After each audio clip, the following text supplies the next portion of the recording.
também faço parte do projeto Interdisciplinar e estamos aqui para aprender juntos. Tá. Então, pessoal, essa primeira aula vai ser conjunto de 2 professores. Quem vai estar ministrando a aula sou eu e a Daiane, tá? Os primeiros 30 minutos vai ser 30 minutos de teoria. Então, a gente vai explicar como é que funciona o círculo trigonométrico, as coisas mais básicas, os conceitos básicos. Depois tem 30 minutos de resolução de exercício para vocês. Depois que terminar a aula, a gente vai adicionar lá na sala do Classroom, né, 5 atividades para vocês fazerem e entregarem posteriormente, ok? Qualquer dúvida vocês podem adicionar diretamente dentro do Classroom, tá? A gente vai fazer uma parte para vocês escreverem suas dúvidas lá que a gente vai responder posteriormente também, conforme vocês for colocando, ok? Então, começando o seguinte, os integrantes vocês já sabem quem são. Sobre o projeto, né? Ele veio com a integração da matemática com a física para trabalhar os conteúdos que a gente já abordou aqui. E a gente vai tentar fazer com que uma complemente a outra, tá? Assim que funciona dessa maneira. A gente vai tentar juntar essas duas partes aí para poder sair um entendimento melhor. A primeira coisa que a gente tem que saber é trigonometria. A gente não vai abordar aqui tudo sobre trigonometria. Não é o nosso objetivo desse mini curso. Nosso objetivo desse mini curso é fazer vocês entender o básico, tá? Então eu vou passar algumas coisas básicas, outras vai ficar faltando. Não é o nosso objetivo se aprofundar muito aqui nessa parte, tá? Então, a trigonometria é um estudo sobre triângulos, tá? Triângulos, ângulos, no caso eixo X, eixo Y. E o primeiro passo é que a gente tem que entender a relação entre altura e distância dentro do círculo trigonométrico, tá? Um conceito básico que a gente pode fazer é o seguinte. Nós temos dois exemplos. Nós temos o exemplo A. Nós temos um triângulo, laranja, amarelo, amarelo queimado. E nós temos a distância, que é aqui embaixo, tá? Que a gente pode colocar como largura. E a altura desse triângulo. Temos duas formas de medir ele. E nós temos o triângulo B, um triângulo retângulo B em azul, que ele também tem uma distância, ele também tem uma altura, certo? Qual é a diferença desses dois triângulos? Se vocês puderem tirar o microfone aí e falar para mim, qual é a diferença entre os dois triângulos? Alguém pode me dizer?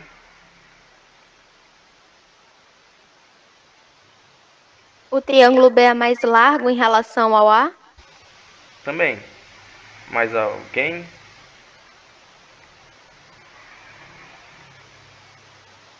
A altura do A é maior? Também. Então a gente chegou aí numa determinada coisa. No caso, a gente tem triângulos diferentes. O que eles são diferentes do outro é que um é mais largo que o outro e um é mais alto que o outro, né? Um é mais baixo e o outro é mais alto. Então quer dizer que qual é que tem a rampa mais inclinada deles dois?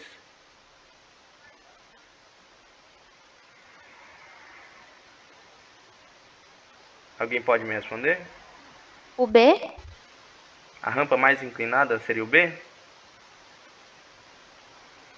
Outra pessoa pode responder ou não? Não tenha vergonha, gente. Aqui a gente pode falar. O A. A Nancy respondeu o A.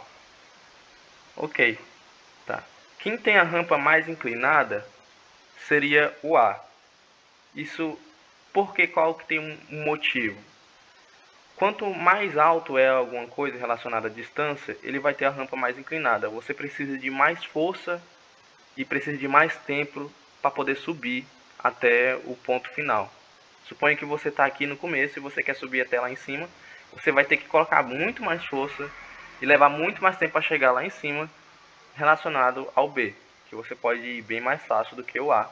Então ele tem a rampa mais inclinada, né?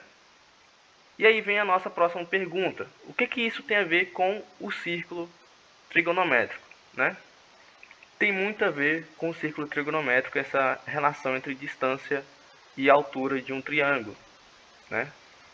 nós temos aqui, no caso, duas coisas, que é índice de inclinação. O índice de inclinação ele é igual à altura dividido pela distância. E o que o grau vai fazer é justamente isso. Ele vai te falar se uma coisa é mais inclinada que a outra ou não. Então, quando você tem um triângulo, lá quando o professor passa alguma atividade para vocês de triângulo, né? Ele vai te colocar a quantidade de grau lá, seja 30 graus, 60 graus, 90 graus, 45 graus, né? Quanto maior o grau, maior vai ser o índice de inclinação daquele triângulo. Vocês concordam comigo ou não?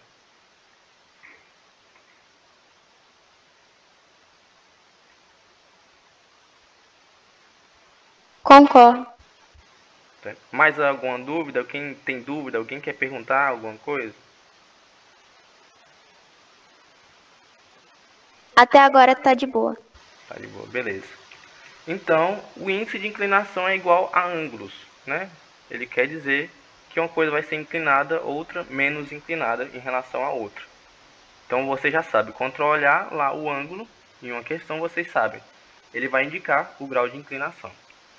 Mas o que eu vou fazer com o grau de inclinação? E aí vem a segunda parte, que é a gente saber unidades de medida, né? E elas são somente duas, que são os graus e os radianos. Existem duas principais unidades de medida dentro do círculo trigonométrico que a gente usa e são justamente essas duas, tá? Que a gente mais utiliza. Eu nunca vi utilizar mais nenhuma outra. Eu acho que essas são as únicas que existem. Essas duas são as únicas que existem, né? O graus funciona dessa maneira. Suponha que você tem um círculo perfeito, o círculo mais perfeito que existe no universo. A esfera que você consegue encontrar. Uma pessoa, possivelmente um grego, né? Eu não vou aprofundar na história, não é o nosso objetivo, mas um cara foi lá, e eu não sei porquê, e dividiu o círculo perfeito em duas partes. Depois ele foi lá, não achou bom de novo, e dividiu em 4 partes. E ele passou dividindo esse círculo em muitas vezes. Muitas vezes. Até chegar a um determinado ponto que ele não conseguiu dividir mais esse círculo, né? E ele viu que o círculo conseguia ser dividido o máximo possível em 360 partes. E por isso que a gente fala que é 360 graus um círculo. E um círculo completo tem 360 graus. Justamente por causa desse cara que foi lá e dividiu o círculo no máximo possível. E esse máximo possível foi 360 graus. Foi daí que a gente chama de graus e é assim que o graus funciona, tá? A segunda principal, mas tem um cachorro aqui que tá. A segunda principal medida, tá? É o radianos. Radianos ele funciona de uma maneira bem diferente dos graus. Ele também vai ser num círculo, tá? Suponha que a gente tem esse círculo aqui, novamente o círculo mais perfeito que você consegue imaginar. E uma pessoa foi lá novamente e falou, olha, eu vou colocar um eixo ali, eu vou colocar um eixo na origem, bem no meio do círculo. E dele eu vou traçar uma reta, que vai ser chamada de raio até a borda, certo?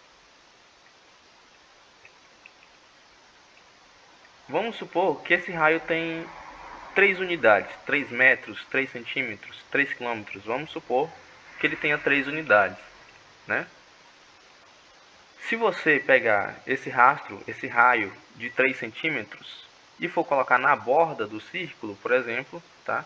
Ele vai dar essa desenhada mal feita aqui em vermelho que eu fiz. Que vai ser exatamente 3 unidades também, certo? Dividindo um pelo outro tem que dar 1. E isso é o que a gente chama de 1 radiano.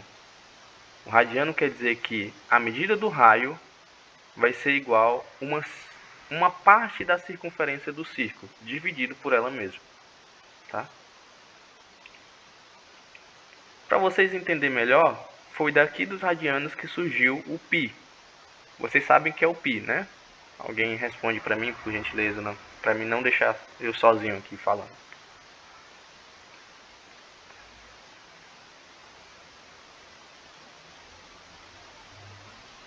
É o número infinito, 3,14. Isso mesmo. O 3,14 ele veio justamente do radiano, né? E por quê? Por causa disso aqui. Nós temos o raio, que ele vai até a borda, da origem até a borda. E a pessoa foi lá e fez aquela curvinha que a gente falou e dividiu o raio pela borda. E deu um radiano. Ele pegou essa quantidade de radiano e dividiu durante todo o círculo. Fez 2, 3 divisões. E aí ele chegou numa divisão. Quando ele chegou na divisão completa do círculo, ele viu que faltou um pedacinho. E esse pedacinho, ele achou que era menor do que os outros, no caso, 0,28%, relacionado aos outros radianos. Ele dividiu o círculo pela metade, tá? No eixo X aqui, e achou 3 radianos. Só que ficou faltando um pedaço. E ele dividiu esse pedaço no meio. Era 0,28, ficou 0,14. Então ficou 3,14 π. É daí que surgiu o π que a gente chama hoje, tá? Porque quando a gente vai dividir o círculo completo pela quantidade de radianos, fica faltando esse pedacinho. Vocês conseguiram compreender? Tem alguma pergunta? Até agora eu consegui entender, sim. Vocês já sabiam desse tipo de explicação? É a primeira vez que você está vendo? Ou já tinha lido em algum lugar? Algum outro professor já tinha explicado? Eu já tinha visto sobre o π, só que não dessa forma. Entendi. Você quer discutir como você viu ou vamos continuar na aula? Ah, pode continuar. A gente só viu o π para fazer cálculo mesmo. Ok. Então, passando para a próxima parte, até agora a gente já viu como que funciona a relação de graus, né? Também já viu que tem duas formas de medir, que é o graus e o radiano. E agora a gente vai passar para a próxima parte, que é a conversão, né? Existe a conversão. Por exemplo, alguns, principalmente vestibular, eles pedem para você lá medir alguma coisa, de alguma questão, e você tem que fazer a conversão, ou seja, de graus para radianos ou de radianos para graus, correto?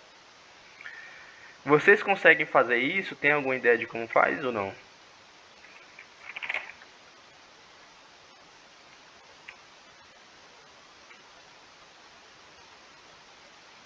Fazer a regra de 3? Isso, como se fosse o π radiano para você converter para graus. Tem ideia de como faz ou não? Acho que não tenho ideia. A gente já sabe então que 180 graus é a metade de um círculo completo, né? E que em π radiano ele é π radiano. 180 graus é igual a π radiano, que é a metade de um círculo. Vamos supor, então, que a gente quer medir, por exemplo, 90 graus, né? A gente quer saber quantos que é 90 graus em π radianos. Se a gente não sabe isso, a gente pode colocar 180 graus, né? Ele é igual a π radiano. A gente vai e coloca 90 graus lá embaixo dos 180 graus, para graus ficar na mesma coluna de graus e radianos ficar na mesma coluna de radianos. E como a gente não sabe o radianos, a gente vai colocar um x, uma incógnita. O próximo passo é a gente fazer uma multiplicação cruzada desses valores. Tá? Então a gente vai pegar lá e multiplicar 180 graus por x e 90 graus por π radiano, né? A partir daí, a gente pode, né, fazer a multiplicação, fica 180x igual a 90π. A gente passa, no caso, isola o x em um lado, né? A gente vai isolar o x do lado esquerdo e vai ficar 90π dividido por 180. Se você pegar a calculadora e dividir 90 por 180, vai dar igual a 0,5. E 0,5 é a mesma coisa de dividir 1 sobre 2, não é verdade? Então, a gente descobre exatamente qual é o valor de 90 graus em π, que é π sobre 2. Tá? Vocês têm alguma dúvida aqui? Vocês querem que eu explique melhor?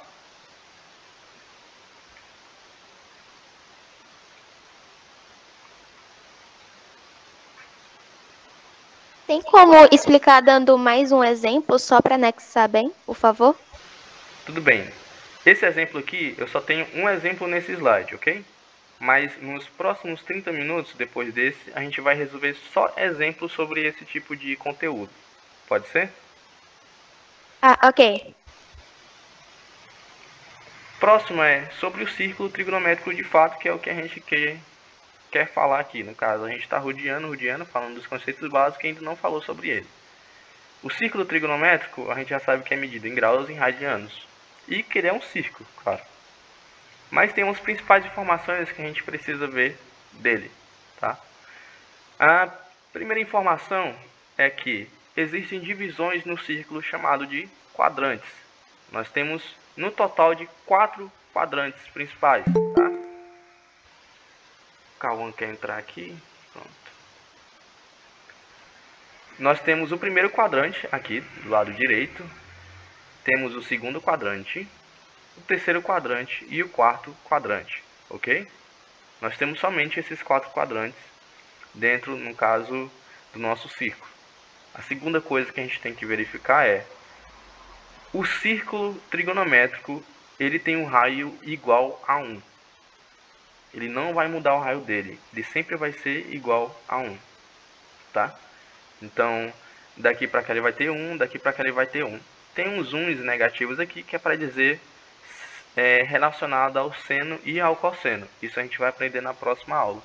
Mas agora tenha em mente que o raio de um círculo trigonométrico é sempre igual a 1. Ele não vai mudar. A terceira coisa que a gente tem que saber é que o círculo ele gira no sentido anti-horário. Ele sempre vai girar contra o horário do relógio, né?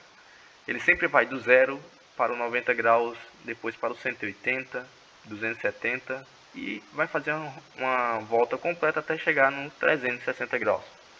Ele sempre vai ter essa angulação. Todo mundo concordou que era assim que tinha que ser lido e é assim que a gente vai ler também, tá? A quarta principal coisa é que nós temos os ângulos principais. A cada eixo que a gente vê aqui, o azul, que é o eixo X, e o vermelho, que é o eixo Y, eles vão ter 2 principais ângulos. No X, no caso, nós temos aqui começando o ângulo 0, ele está no início. No Y nós temos 90 graus. No X, novamente, do outro lado nós temos 180. No Y, 270. E voltando novamente, nós temos 360 graus. Tá? O 0 e o 360 graus eles estão no mesmo lugar, mas em voltas diferentes. Aqui, no 0, não tem nenhuma volta. Você ainda não deu uma volta completa. Quando ele estiver em 360 graus, quer dizer que ele deu uma volta completa em volta do círculo. Tá? Nós também temos os radianos. Tá? Aqui, no caso, é 0 radiano, porque não tem como contar. Está no início ainda. 90 graus é igual a π sobre 2. 180 graus é igual a π, metade de um círculo, é um semicírculo. Em 270 graus é igual a 3π sobre 2 e quando dá uma volta completa ele é 2π. Quando você vai fazer algum exercício que o professor dá e fala, eu quero saber a área de um círculo, você sempre coloca na fórmula que ele é igual a 2πr ao quadrado, correto? Por causa dessa parada. Somente por causa disso. A próxima coisa que a gente tem que saber é relação entre radianos e graus, tá? Eles sempre estão relacionados. Eles são a mesma coisa, ditas de maneiras diferentes. São a mesma coisa, ditas em linguagem diferente. Mas eles são as mesmas coisas, tá? Por isso que tem aquela conversão que a gente viu anteriormente. A próxima coisa é arcos côngruos. E o que isso significa pra gente, tá? Isso é bem simples mesmo. São arcos que estão no mesmo lugar no círculo trigonométrico, mas em voltas diferentes, tá? Então, nós temos os exemplos aqui do primeiro círculo. Esse primeiro círculo ele tem um ângulo de 30 graus, né? E depois que eu ando e dou uma volta completa nele, até chegar no mesmo ponto, né? Depois de uma volta, ele vai estar com 390 graus, né? Estão no mesmo lugar. Eles são os mesmos ângulos, só que em voltas diferentes. Vai ter questão que eles vão colocar, não sei, tá no grau 2000 e poucos, entendeu? Você vai ter que converter fazer uma conversão para que ele volte ao grau em que você conheça e poder fazer uma conta normalmente, tá? Nós temos uma fórmula aqui que ajuda muito bem a gente fazer esse tipo de, no caso de manuseio da fórmula, tá? Se a questão está falando que o grau é 2000 e poucos, não sei, 1000 e pouco, a gente sempre vai colocar aqui no ângulo, onde está falando na questão, fazer a divisão por 360 graus, tá? E aqui onde você joga os números para chegar aproximado ao ângulo, vai ser o número de voltas que ele vai dar. Então, por exemplo, se for 2000 ou 1800, você pode colocar 5 voltas aqui, que ele vai dar 1700 e pouco. E o que restar vai ser o ângulo em que você quer, tá? A gente também tem exemplos sobre isso a partir dos próximos 30 minutos. O slide ele vai terminar agora nesse